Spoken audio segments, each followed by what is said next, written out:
آپ سب کو اسلامی نیا سال مبارک ہو۔ یہ محرم شریف کا مہینہ ہے اور محرم شریف کے مہینے سے اسلامی نیا سال شروع ہوتا ہے۔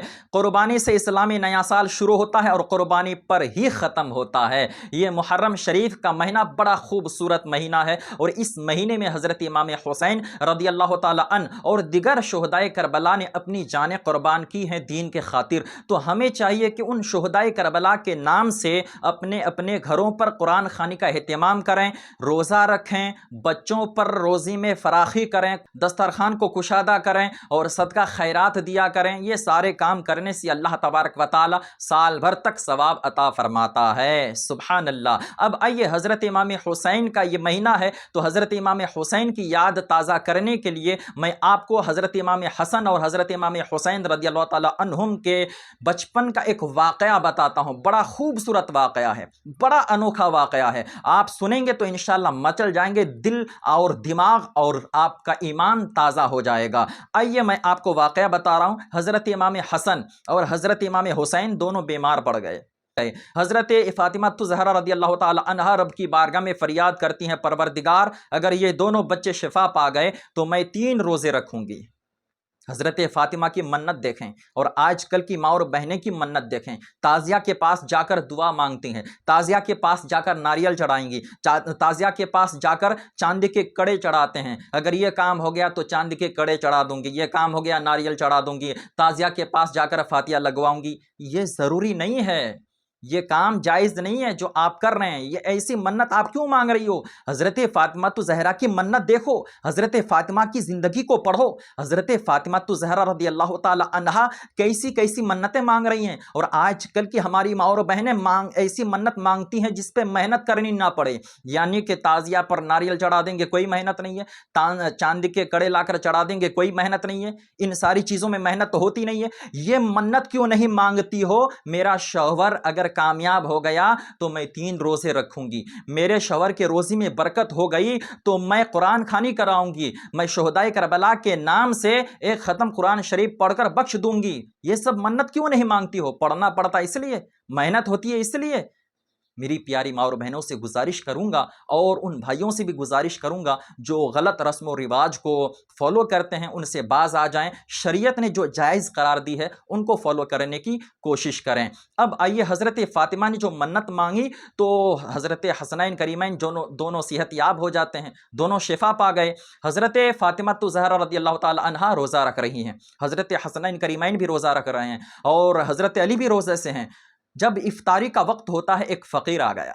اب افطار کا وقت ہوتا ہے، کتنی بھوک ہوتی ہے، بھوک کی کتنی شدت ہوتی ہے۔ ہم لوگ تو پیٹ بھر کے سحری میں کھانا کھاتے ہیں، پھر بھی جب افطار کا وقت ہوتا ہے 1 منٹ صبر نہیں ہوتا، بار بار گھڑی کو دیکھ رہے ہوتے ہیں، کتنی بھوک کی شدت ہوتی ہے۔ اس وقت ایک فقیر آ گیا در علی پر۔ حضرت فاطمہ الزہرا رضی اللہ تعالی عنہا اپنے دونوں بچوں سے ارشاد فرماتی ہیں، بچوں یہ روٹیاں لے جا کر اس فقیر کو دے دو۔ ہائے ہائے، سبحان اللہ!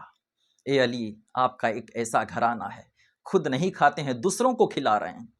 حضرت فاطمہ الزہرا رضی اللہ تعالی عنہا اپنے بچوں سے فرماتی ہیں، جاؤ یہ روٹیاں اس فقیر کو دے دو۔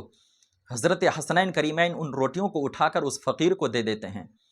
میرے پیارے دوستو، یہاں سے ایک سبق حاصل کرو، اپنے جو بچے ہوتے ہیں ان بچوں کے ہاتھ سے بھی صدقہ خیرات دلوایا کرو، اس لیے کہ بچوں کا دل بڑا ہوتا ہے، بچوں کا دل کشادہ ہوتا ہے۔ پھر اس طرح سے جب ہم بچوں کے سامنے کام کر رہے ہوتے ہیں نا تو بچے بھی دوسروں کی مدد کیا کرتے ہیں، بچوں کا دل بھی بڑا ہوتا ہے، وہ پھر کنجوسی نہیں کیا کرتے ہیں، اسلام پر وہ خرچ کیا کرتے ہیں، دین کے خاطر وہ خرچ کرتے ہیں، قربانی دیا کرتے ہیں۔ تو حضرت فاطمہ الزہرا رضی اللہ تعالی عنہا نے ان روٹیوں کو دینے کا حکم دیا، دونوں بچے دے کر آ گئے۔ اس کے بعد پھر جب صبح ہوتی ہے، سحری کھجور اور پانی سے سحری کر لی جاتی ہے، پھر روزہ رکھ لیا جاتا ہے، پھر دوسرے دن فقیر آ جاتا ہے، پھر روٹیاں دے دی جاتی ہے۔ اسی طرح 3 روز تک فقیر آتا رہا، روٹیاں دیتے گئے، روٹیاں دیتے گئے۔ اب دیکھیے میرے پیارے دوستو، 3 روز تک یہ معاملہ چلتا رہا۔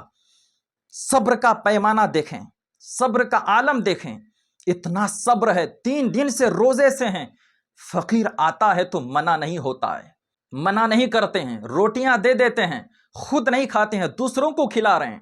میرے پیارے دوستو بزرگو، ایسا گھرانہ کہاں ملے گا؟ حضرت فاطمہ الزہرا رضی اللہ تعالی عنہا ایک ایسی ہستی ہے جن کی مثال دنیا میں نہیں ہے۔ میرے پیارے دوستو، حضرت فاطمہ زہرا رضی اللہ تعالی عنہا اور حسنین کریمین حضرت علی 3 دن تک اسی طرح روزے رکھے رہے۔ جب حضرت علی اور حسنین کریمین مغرب کی نماز پڑھنے کے لیے مسجد نبوی کی طرف تشریف لے جا رہے تھے، میرے آقا انتظار فرما رہے ہیں، آؤ علی آؤ۔ سبحان اللہ، میرے آقا نے دیکھ کر مسکرایا اور میرے آقا ارشاد فرماتے ہیں، علی تم نے جو عمل کیا نا 3 دن تک، یہ عمل رب کو بڑا پسند آیا ہے۔ سبحان اللہ، سبحان اللہ، ہائے ہائے، جو کام رب کو پسند آ جائے اس کے قسمت کی کیا شان ہوگی، ان کی مقدر کی کیا شان ہوگی۔ سبحان اللہ، رب کو کام پسند آ جائے اور امام الانبیاء اس چیز کی خوشخبری دیں تو کیا ہی بات ہے۔ سبحان اللہ، سبحان اللہ، اللہ اللہ۔ میرے پیارے دوستو بزرگوں، تو فقیروں مسکینوں کا بھی خیال کیا کریں، یہ محرم شریف کا مہینہ ہے۔ بات یہ ہے، سوال یہ ہے کہ 3 ہی روزے کا سوال کیوں تھا؟ حضرت فاطمہ نے 5 روزے کیوں نہیں رکھے؟ 7 بھی رکھ سکتی تھی، 2 بھی رکھ سکتی تھی، 1 بھی رکھ سکتی تھی، 3 ہی کیوں منت مانگی؟ اس لیے حضرت فاطمہ زہرا رضی اللہ تعالی عنہا جانتی تھی کہ میرے بچوں کو، میرے حسین کو کربلا کے میدان میں بھوکے پیاسے شہید کر دیے جائیں گے۔ اس لیے حضرت فاطمہ نے 3 دن پہلے سے ٹریننگ دے دی، پہلے سے اسلامی سپہ سالار بنا دیا، پہلے سے اسلامی فوج بنا دیا، اور اس طرح سے تربیت فرمائی، اس طرح سے ٹریننگ دی کہ 3 دن تک بھوکے پیاسے رہ کر اپنی جان کی قربانی دے دیتے ہیں، اسلام کا جھنڈا بلند فرما دیتے ہیں۔ یہ میرے امام حسین کی شان ہے۔